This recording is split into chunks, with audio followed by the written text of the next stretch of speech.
1 साल बीत चुका था। ढोलकपुर वापस शांत था। गांव के लोग फिर से खुशी से जीने लगे थे।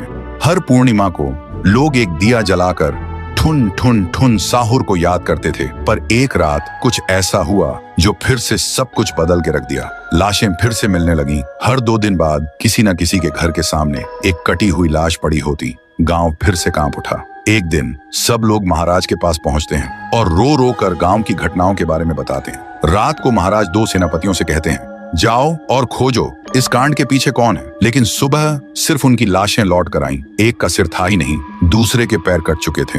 महाराज समझ गए कुछ तो लौट आया है, कुछ जो सिर्फ मौत का खेल खेल रहा है। और फिर कहते हैं, अब इस जंग का सामना मुझे ही करना होगा। उसी रात महाराज चुपके से गांव में आते हैं और एक पेड़ के पीछे खुद को छुपा लेते हैं। और ठीक रात के 2:30 बजे अचानक कहीं से धुआं छा जाता है और उस धुएं के अंदर से एक आवाज आती है,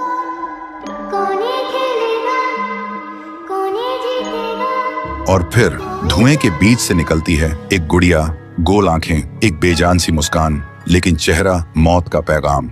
वो गुड़िया एक घर के गेट तक जाती है और बच्चों जैसा एक गाना गाने लगती है। उसके गाने की आवाज सुनकर एक आदमी बाहर आता है और अगले ही पल वो गुड़िया उसका सिर चबा जाती है। वो आदमी तड़प तड़प के वहीं जमीन पर गिर जाता है। महाराज सब कुछ देखते हैं। उनकी आंखें भर जाती हैं। उन्हें समझ आ जाता है इसके सामने जाना मतलब खुद का अंत लिखना है। अगली सुबह गांव के लोग इकट्ठा होते हैं। महाराज कहते हैं, ये पिछले भूत से भी ज्यादा डरावनी है।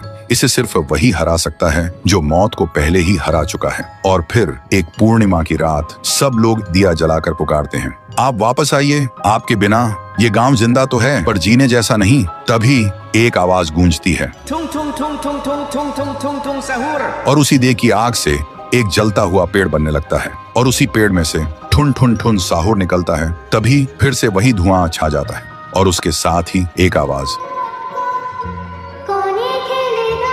सब लोग घुटनों के बल गिर जाते हैं और कांपती आवाज में बोलते हैं, हमें बचाइए, वो आ गई है। ठुन ठुन ठुन साहुर एक जोरदार जंप करता है और सीधा उस धुएं में घुस जाता है और शुरू होती है एक आखिरी जंग। ठुन ठुन ठुन साहुर और गुड़िया की। जमीन कांपने लगती है, आसमान से बिजली गिरती है और जब धुआं हटता है तो दिखाई देता है गुड़िया बिखर चुकी थी। हाथ अलग, सिर अलग, पैर अलग। और तब से गांव में फिर से एक नई सुबह हुई। महाराज मुस्कुराए, गांव वाले जीने लगे और उस दिन के बाद ठुन ठुन ठुन साहुर सिर्फ एक भूत नहीं रहा, गांव का रक्षक बन गया। लेकिन उसी रात कुछ ऐसा हुआ जो किसी को भी पता नहीं चला। गुड़िया का सिर, हाथ, पैर अपने आप जुड़ने लगे थे और फिर वो वहां से चली गई। तो दोस्तों, अगर आप देखना चाहते हैं पीहू वर्सेस गुड़िया तो इस वीडियो को 1 लाख लाइक्स तक पहुंचा दो।